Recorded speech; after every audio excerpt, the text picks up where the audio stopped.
എറണാകുളം പെരുമ്പാവൂരിൽ road tarring ജോലിക്കിടെ തൊഴിലാളി കാറിടിച്ച് മരിച്ചു. പശ്ചിമബംഗാൾ സ്വദേശി രോഹിത് മുണ്ടയാണ് മരിച്ചത്.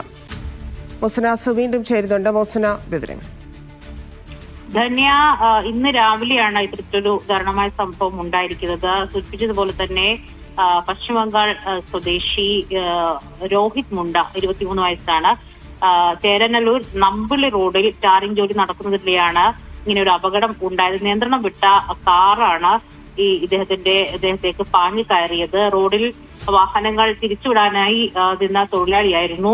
ഈ സമയത്താണ് ഇത്തരത്തിൽ നിയന്ത്രണം വിട്ട കാറ് ഇദ്ദേഹത്തെ ഇടിച്ച് വീഴ്ത്തുന്നത്. പരിക്കേറ്റ ഉടൻ തന്നെ തൊട്ടടുത്ത അങ്കമാലിയിലെ സ്വകാര്യ ആശുപത്രി എത്തിച്ചെങ്കിലും വഴിക്കിടെ മരണം സംഭവിക്കുകയായിരുന്നു. എന്താണെങ്കിലും കോടനാട് പോലീസ് ഈ കേസെടുത്ത് അന്വേഷണം ആരംഭിച്ചു.